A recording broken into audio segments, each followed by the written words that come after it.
ሰላም ካንደና መጣችሁ ለኔ ተፈጽሟል ፕሮግራም እንግዳይ ነኝ ዛሬ 11ኛ ቀኑን ትምርቴን ይዤላችሁ መጥቻለሁ እሱም እግዚአብሔርን መጠበቅ ነው እግዚአብሔርን እንዴት ነው የምንጠብቀው ለምንስ ነው ደግሞ የምንጠብቀው በማለት ነው እግዚአብሔርን እንግዲህ በዚህ ምድር ላይ እግዚአብሔር የሚጠብቁ ሰዎች በተለያየ መንገድ የሚጠብቁት አሉ አንዳንዶቹ ከኃጢአት ከኃጢአት ከሱስ እንዲያወጣቸው የሚመኙ የሚጠብቁ እግዚአብሔርን በጸሎት ወይም ደግሞ ፊቱን በመሻት በጾም ያደረጉ ያንን እስራታቸውን እንዲፈታቸው እግዚአብሔርን የሚጠባበቁ ሰዎች አሉ የሚለምኑት ማለት ነው ተስፋ የሚያደርጉት ማለት ነው አንዳንድ ሰዎች ደግሞ ለዘላለም ህይወታቸው እግዚአብሔርን ሁሉ ነገር ሊኖራቸው ይችላል ወይም ደግሞ እዚህ ምድር ላይ ብዙ ነገር የሚፈልጉት ነገር አላቸው ግን አንድ ነገር ግን እንደ ሚስ እንዳደረጉ አንድ ነገር እንደጎደላቸው የሚሰማቸውና የዘላለሙን ህይወት የሚጠሙ ሰዎች አሉ ስለዚህ ለዘላለም ህይወት እግዚአብሔርን የሚሹ ሰዎች አሉ እግዚአብሔርን ተስፋ የሚያደርጉ የሚጠብቁ በቃሉ ተግተው እየጠበቁት ቃሉን እያነበቡ ጸሎት እየጸለዩ ጌታ ኢየሱስ ክርስቶስን ደግሞ ያልተገለጠላቸው ሰዎች አሉ እንዲሁ እግዚአብሔርን ፈጣሪ አንድ እንዳለ አውቀው የሚፈልጉ በቃ ምጽዋት የሚያደርጉ የሚጠብቁት ጸሎት የሚያደርጉ ሰዎች ደግሞ አሉ እንደሱ አይነት አሁን ለምሳሌ እንደ ቆርኔሌዎስ የአሕዛብ ነው ሮማዊ ነው እና እሱ አሁን ይጠብቅ ነበረ በቃ በጾም ሰውን በመርዳት እግዚአብሔርን የዘላለምን ህይወት ለማግኘት መንፈስ ቅዱስን ለመቀበል ይጠባበቅ ነበረ በቃ በጸሎት ይተጋ ነበር መልካም ሰው ተብሎ በአይሁዶቹ ወገኖች ሁሉ የታወቀ ነበረ እና እንደዚህ አይነት ሰዎች አሉ እዚህ ምድር ላይ ማለቴ ነው እና እግዚአብሔርን ደግሞ ምንድነው የሚለን እሱን የሚጠብቁ እንደማያፍሩ እሱን የሚጠብቁ ተስፋቸውን በሱ ላይ ያደረጉ ሰዎች እግዚአብሔር እንደሚያድናቸው እግዚአብሔር ምህረት እንደሚያደርግላቸው እግዚአብሔር እንደሚያድናቸው ክፍል አለ በጣም ተጽፎልናል ብዙ እግዚአብሔርን በመጠበቅ ውስጥ ብዙ ድነት ብዙ ምህረት ብዙ መዳን ሰው ያገኛል ከእግዚአብሔርና እነሱን አንድ 10 ምናምን የሚሆኑ ጥቅሶችን አውጥቻለሁኝ እኔ ጌታ ያስተማረኝን ማለት ነውና እነሱን ተስፋ እግዚአብሔርን ተስፋ በማድረግ እንድንበረታ እንድንቀጥል የሚያጽናኑ የሚያበረታቱ ምህረቱን መፈለግ ድነቱን መፈለግ እግዚአብሔርን ደግሞ መጠባበቅ በተስፋ መጠባበቅ ኃይልንም እንደሚያድስ የሚነግረን ክፍል አለና እንዳልኳችሁ ለቁሳቁስ እግዚአብሔርን የሚጠብቁ ሰዎች አሉ በቃ ለስራ የሚጠብቁ ለፈተና ተማሪ ደግሞ ከሆኑ ለፈተናቸው እንዲያልፉ ፈተናቸውን የሚጠብቁ አሉ ግማሾቹ ለስራ ግማሹ ባል ለማግባት ሚስት ለማግባት ግማሹ ልጅ ለመውለድ ገብታችኋል እንዲህ አይነት ብዙ አጠባበቅ አለ እግዚአብሔርን ተስፋ የምናደርገው ለዚህ ምድርም ነገሮች አሉ እግዚአብሔርን ደግሞ ተስፋ የምናደርገውና የምንጠብቀው ደግሞ ለዘላለማዊም ህይወት ደግሞ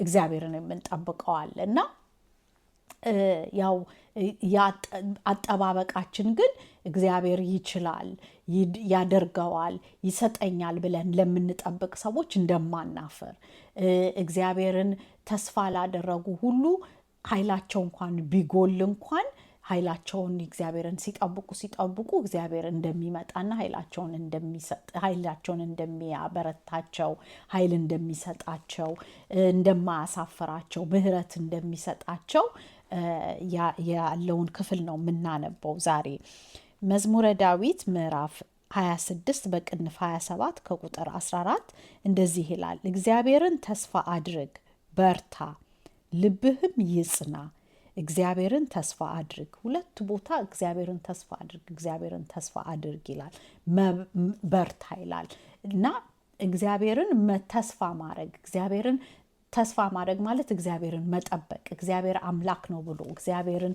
በትዕግስት የሱን መንገድ መጠበቅ፣ ፊቱን መሻት፣ መንግስቱን መፈለግ፣ ጽድቁን መፈለግ፣ የሱን ትእዛዝ ማድረግ ነው። ገብቷችኋል? እኛ አሁን እግዚአብሔርን ስንጠብቅ መጠበቅ እግዚአብሔርን መጠበቅ ስላችሁ እጅና እግራችንን አጣምረን ምንም ሳናረግ መጠበቅ ማለት ሳይሆን ቃሉን መፈለግ፣ ጽድቁን መፈለግ፣ መንግስቱን መሻት፣ የሱን ትእዛዝ ምን እንደሆነ የሱን ሕግ ምን መሆኑን መፈለግ ማወቅ፣ ለነፍሳችን ያንን የእግዚአብሔርን ፈቃድ እንድታቅ ነፍሳችንን መርዳት ነው። ገብታችኋል? እንደዚህ እያደረግን ነው እግዚአብሔርን የምንጠብቀው።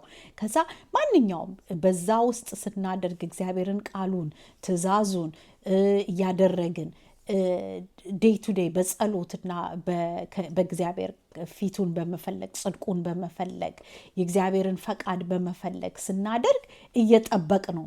ገብቷችኋል? እየጠበቅ ነው። እግዚአብሔር ሊለውጠን ይመጣል እንላለን። እግዚአብሔር ከስራታችንን ይፈታል ብለን እየጠበቅን ነው በስተጀርባው። ገብቷችኋል? እኛ ቃሉን እያነበብን ትእዛዙን ፈቃዱን እየፈለግን መምጣቱ ራሱ እግዚአብሔርን መጠበቅ ነው የሚያሳየን። ገብቷችኋል?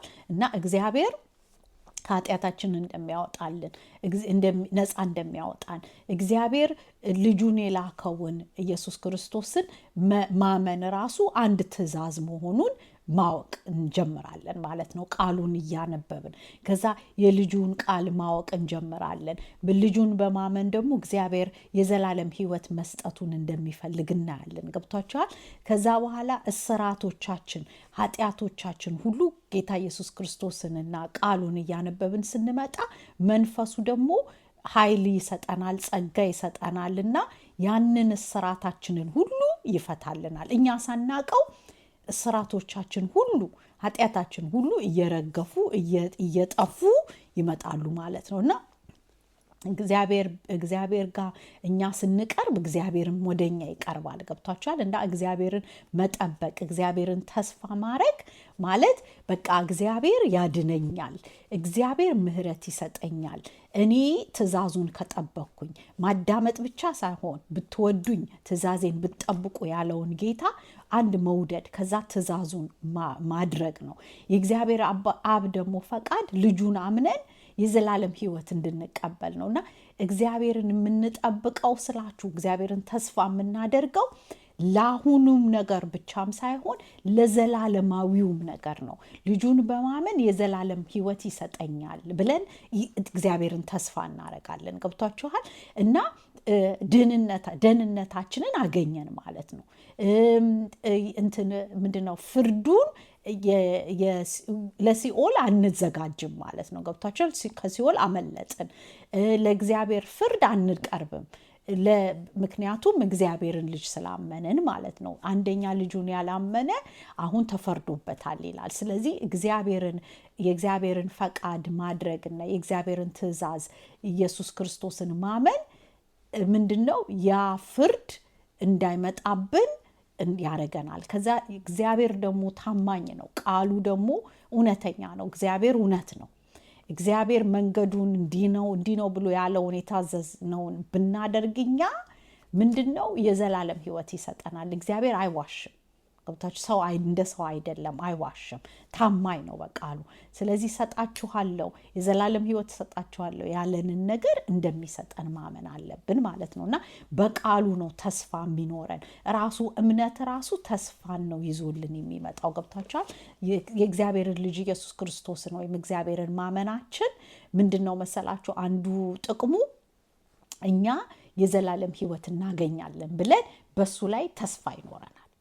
በሱ ላይ ተስፋ የሚያደርጉ ደግሞ ሰዎች በርትተው ጸንተው መቆየት አለባቸው ነው የሚለን። ኢሳይያስ ምዕራፍ 40 ቁጥር 31 እንደዚህ ይላል፣ እግዚአብሔርን በመተማመን የሚጠባበቁ ግን ኃይላቸውን ያድሳሉ፣ እንደ ንስር በክንፍ ይወጣሉ፣ ይሮጣሉ፣ አይታክቱም፣ ይሄዳሉ፣ አይደክሙም ይላል። ያችሁ እግዚአብሔርን አምነንበት የምንጠባበቀው ሰዎች ከሆንን ኃይላችንን ያድስልናል። ስንደክም የሱ ኃይል ይመጣልናል። እንደ ንስር በክንፍ ይወጣሉ ይላል። ስለዚህ ንስር ከፍ ብላ በንፋስ በላይ ሆና ንፋሱን ይዛ ንፋሱ እያገዛት ነው ክንፏን ከፍ አድርጋ የምትወጣው ኢግል ወይም ደግሞ ንስር። ስለዚህ እኛም ደግሞ የእግዚአብሔር ጋር ስንጠጋ እሱ ጋር ስንተማመን የሱ መንፈስ እኛ ውስጥ ይሆንና በመንፈስ ቅዱስ እግዚአብሔር ከፍ ያደርገናል፣ ኃይሉን ይሰጠናል። ገብታችኋል? እንደገና ደግሞ ኃይላችን ይታደሳል፣ አይደክመንም። እንደሌላው ሰው አይደክመንም፣ የእግዚአብሔር መንፈስ ስለሚያግዘን ማለት ነው። እንደሌላው ሰው የእግዚአብሔር ቃሉን ማንበብ፣ የሱን መንግስት መሻት፣ እሱን ፊት መሻት፣ መጸለይ፣ መጾም አይሰለቸንም። ለምን? የእግዚአብሔር መንፈስ ልክ ያቺ ኢግሏን ወይም ደግሞ ንስሯን ከፍ አድርጋ በክንፏ ንፋሱን ተጠቅማ እንደምትሄደው እኛም ደግሞ የመንፈስ ቅዱስን ኃይል ይዘን አይሰለቸንም። መጸለይ አይሰለቸንም። የእግዚአብሔርን ፊት መሻት አይሰለቸንም። ቃሉን ማንበብ አይሰለቸንም። ለምን? በዛ ልክ ያችን ንስሯ ክንፏን ንፋሱን ተጠቅማ እንደምታደርገው እኛም ደግሞ ኃይላችን የሚመጣው ከእግዚአብሔር መንፈስ ስለሆነ ነው። ስለዚህ አይደክመንም፣ እንሮጣለን። ይሄ ሁሉ ጸሎት አይሰለቻትም እንዴ? ይሄ ሁሉ ንባብ አይሰለቸውም እንዴ? ይሄ ሁሉ ነገር አያደርገውም እንዴ? የሚሉት ሰዎች መንፈስ ቅዱስን ያልተቀበሉን የእግዚአብሔርን ኃይል ያላመኑ ናቸው። እግዚአብሔር ግን ኃይሉ ሲመጣ የእግዚአብሔር ጋር ስንጠጋና መንፈሱን ሲሰጠን ግን ከሰውነታችን በላይ እንዳይሰለቸን፣ እንዳይደክመን፣ እንዳንታክት ያደርገናል እግዚአብሔር። ገብታችኋል? ምክንያቱም በመንፈሱ ስለምንታቀፍ ማለት ነው። ኢሳይያስ ምዕራፍ 30 ቁጥር 18 ደግሞ እንደዚህ ይላል፣ እግዚአብሔር የፍርድ አምላክ ነው፣ ይራራላችሁ ዘንድ ይታገሳል፣ ይምራችሁ ዘንድ ከፍ ከፍ ይላል። እርሱም በመተማመን የሚጠባበቁ ሁሉ የተባረኩ ወይም ደግሞ ብፁዓን ናቸው ይለናል። እንግዲህ እዚህ ጋር የሚለን እግዚአብሔር እንደሚራራ የፍርድ አምላክ ነው። እግዚአብሔር ፍርድ አያዛባም። ፍርድን በደንብ ይፈርዳል። ተበድለን ከሆነ እግዚአብሔር ይራራልናል። እግዚአብሔር ይራራልናል፣ ይታገሰናል። ገብቷችኋል? ከበደልንም ደግሞ እንደገና እግዚአብሔርን ፊቱን ከሻን ፊቱ ከቀረብን በንስሐ ወደሱ ከመጣን ይራራል። እግዚአብሔር ምሕረቱ ብዙ ስለሆነ እግዚአብሔርን አንድ ሰው ጥፋት አጥፍቶ እንኳን ወደ እግዚአብሔር በቃ መለሳለው ይቅር በለኝ ብሎ ሲል እግዚአብሔር ይራራል። እነዛ ኃጢአተኞችን ይታገሳል እግዚአብሔር እና ይታገሳችኋል፣ ይራራላችኋልም፣ ሊራራላችሁ ዘንድ ይታገሳል ይላል እና እግዚአብሔር ሩሩህ ነው። እግዚአብሔር ይታገሳል። ገብታችኋል? እንደ ሰው አይደለም። እኛ ኃጢአተኞች በጠፉ ብንልም እግዚአብሔር ያውቃል፣ የወደፊታቸውን ያውቃል፣ እንደሚመለሱ ያውቃል እነሱ ሰዎች እና የሚታገሳቸው እግዚአብሔር ስለሚራራ ነው። ገብታችኋል? እና እንዲያውም ጌታ ኢየሱስ ክርስቶስ እኔ ሩሩህ እንደሆንኩ እናንተም ሩሩህ ሁኑ ብሏል። እኔ ትሁት እንደሆንኩኝ እናንተም ትሁት ሁኑ ብሏል እና እሱ በመንፈሱ ያቀዋል። መራራት ያለበትን ይራራል፣ መውደድ ያለበትን ይወዳል፣ መማር ያለበትን ይምራል። ገብቷችኋል? እኛ ፈራጆች አይደለንም። እኛ ይህንን ሰው አያድንም፣ ይሄ ሰው ጥቅም የለውም፣ ይሄ ሰው አይድንም ወይም አልዳንም ብለን ማለት አንችልም። እግዚአብሔር ይራራላችሁ ዘንድ ይታገሳል ይላል። ገብቷል? ይራራል። እግዚአብሔር ስለሚራራ ነው የሚታገሰው ሰውን። ገብቷችኋል? እኛ መታገስ ያቃተንን ነገር ሁሉ እግዚአብሔር ይታገሳቸዋል ሰዎቹን። ገብቷችኋል? ኃጢአተኞችንም እንኳን ማለት ነው። እና እነዛ ሰዎች በተለይ ከጠበቁት ፊቱን የሚሹ ከሆነ እሱን የሚጠባበቁ ሰዎች አያፍሩ እና እሱን የሚጠባበቁ ሰዎች የተባረኩ ናቸው ይላል። ኢሳይያስ ምዕራፍ 64 ቁጥር 4 እንደዚህ ይላል፣ ከጥንት ጀምሮ ለሚጠብቁ ሰዎች ከምትሰራላቸው ከአንተ በቀር ሌላ አምላክን አልሰሙም፣ በጆሯቸውም አልተቀበሉም፣ ዓይኖቻቸውም አላየችም። አያችሁ፣ እግዚአብሔርን ከጥንት ጀምሮ የሚጠባበቁ ሰዎች አሉ። እነዚህ ሰዎች ሌላ አምላክን አላዩም፣ ለሌላ አምላክ አልሰገዱም፣ ለሌላ ባዕድ አምልኮ አላመለኩም።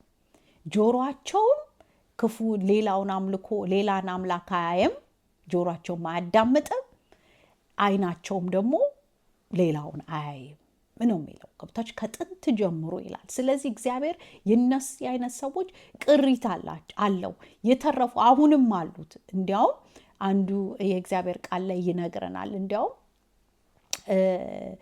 ኤልያስ ወይም ኢሳያስ ላይ ይነግረናል። ኤርሚያስ ላይ ይሆን ኢሳያስ ላይ እኔ ነኝ በቃ እኔ ነኝ የቀረሁት በቃ ጻድቅ በቃ ሌላ ሁሉ ሰው አጠፍቷል ብሎ ሲል እግዚአብሔር አይኑን አብርቶት መዓት ሰዎች ቅሪት እንዳሉት ለሌላ አምላክ ያልሰገዱትን አለኝ አንተ ላታያቸው ትችላለህ፣ እኔ ግን አሉኝ ብሎ እግዚአብሔር አይኑን አብርቶ አሳይቶታል። እግዚአብሔር ገብቷችኋል።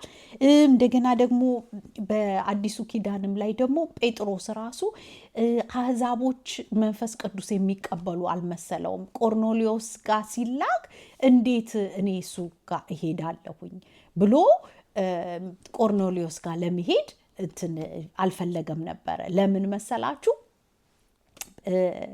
ማነው ጴጥሮስ አይሁድ ብቻ ይመስለዋል መንፈስ ቅዱስን መቀበል ያለበት። ከአሕዛብ ወገን መንፈስ ቅዱስ እንደሚቀበሉ አላወቀምና እርኩስ ሆነው ይመስለው ነበረ። ግን እግዚአብሔር ግን ጌታ ኢየሱስ ግን እሱን በራእይ አድርጎ አሳየው፣ ወደዛ ወደ ቆርኔሌዎስ ቤት እንዲሄድ። ለቆርኔሌዎስ ደግሞ መልአክ ተልኮለት ጴጥሮስን እንዲያስመጣ አድርጎ ጴጥሮስ መጥቶ ስለ ጌታ ኢየሱስ ክርስቶስ ሰብኮት፣ ወንጌልን ሰብኮት፣ መሞቱንና መነሳቱን ሰብኮት መንፈስ ቅዱስ ተቀበሉ። ከዛ ለጴጥሮስ ምን ጠቀመው መሰላችሁ? የእግዚአብሔር ልጅ ኢየሱስ ክርስቶስ ለአይሁድ ብቻ ጌታ እንዳልሆነ አሕዛብንም እንደሚወድ። ያ ደግሞ ቆርኔሌዎስ በጸሎት ይተጋ ነበር፣ ምጽዋት፣ መልካም ስም የነበረው በቃ ለሰው የሚራራ እግዚአብሔርንም የሚወድ የሚል ስም ነበረው። ገብቷችኋል?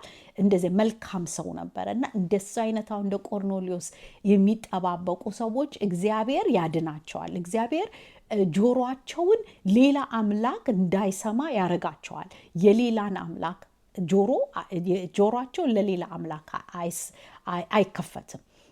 አይናቸው ደግሞ ለሌላ አምላክ አያይም። ገብቷቸዋል? ሜቢ እውነተኛውን ኢየሱስ ክርስቶስን አምላክ አያውቁ ይሆናል፣ በስሙ አልተጠመቁ ይሆናል፣ መንፈስ ቅዱስን አልተጠመቁ ይሆናል እንደ ቆርኔሌዎስ። ግን ያ ሮማዊ ሆኖ ቆርኔሌዎስ ግን እግዚአብሔርን ስለሚጠብቅ ያ መልአክ መጥቶ ጸሎትህ አርጓል፣ ምጽዋትህና ጾምህ ጸሎትህ አርጓል ብሎ ለቆርኔሌዎስ መልአክ ነው መጥቶ የገለጠለት። ገብቷቸዋል? ከዛ በኋላ እግዚአብሔርን ስለጠበቀ ነው፣ እግዚአብሔርን ተስፋ ስላረገ ነው፣ ለሌላው አልሰገደም። ገብቷቸዋል? ልክ አሁን ቅድም እንዳነበብ ነው ኢሳይያስ ምዕራፍ 64 ቁጥር 4 ላይ ከጥንት ጀምሮ ለሚጠብቁ ሰዎች ከምትሰራላቸው ከአንተ በቀር ሌላ አምላክን አልሰሙም፣ በጆሮአቸውም አልተቀበሉም፣ አይኖቻቸውም አላየችም ይላል። ስለዚህ አይኖቻቸው ያላየ ለሌላ አምላክ ያልሰገዱ ብዙ ሰዎች አሁንም እኛ ላናያቸው እንችላለን። ገብቷችኋል? ግን አሉት። እግዚአብሔር በየቦታው በየሃይማኖቱ በማትጠብቁት ሃይማኖት ውስጥ ራሱ የእግዚአብሔርን መንገድ እግዚአብሔርን ተስፋ አድርገው የሚጠባበቁ ብዙ ሰዎች አሉ። ስለዚህ አትፍረዱ። በሰው ላይ ይሄ ያመነ ያላመነ እያላችሁ ወይም ደግሞ እንዲህ አይነት ሃይማኖት የለውም ስለዚህ በቃ የኛን ሃይማኖት ካላመነ በቃ ተፈርዶበታል ብላችሁ አትበሉ። ገብታችኋል? ሃይማኖት ድርጅት ውስጥ በመግባት አይደለም የዘላለም ሕይወት የሚገኘው። ገብታችኋል? ዋናው የዘላለም ሕይወት የሚገኘው ኢየሱስ ክርስቶስን የሚያምን ሰው ነው። ኢየሱስ ክርስቶስን ያመነ ነው የሚለው እንጂ እዚህ ሃይማኖት ውስጥ የተቀመጠ ነው የዘላለም ሕይወት የሚያገኘው የሚል መጽሐፍ ቅዱስ የለም። ስለዚህ ለሃይማኖታችሁ ብላችሁ ሰውን አትጥሉ። ለሃይማኖታችሁ ብላችሁ ሰውን አትግፉ። እናንተ ሰውን የምትጠሉ ከሆነ እግዚአብሔር አይከፍትላችሁ። በቃ ያንን መንገድ የዛን ሰዎች ልብ አይከፍትላችሁ። እውነቱን የሚይዛችሁም ቢሆን በፍቅር ስለማትወዷቸው በፍቅር ስለማትናገሩ እነሱ ሰዎች ሊያዳምጧቸው አይችሉም። ገብቷችኋል? ስለዚህ እውነት እግዚአብሔርን የሚወዱ ሰዎች ኢየሱስ ክርስቶስን የሚወዱ ሰዎች ልባቸው ለእናንተ ይከፈታል። ስፔሻሊ ደግሞ በፍቅር ካያችኋቸው በፍቅር ከተቀበላችኋቸው ያዳምጧቸዋል። ልባቸውን እግዚአብሔር ይከፍትላቸዋል። ገብቷቸዋል?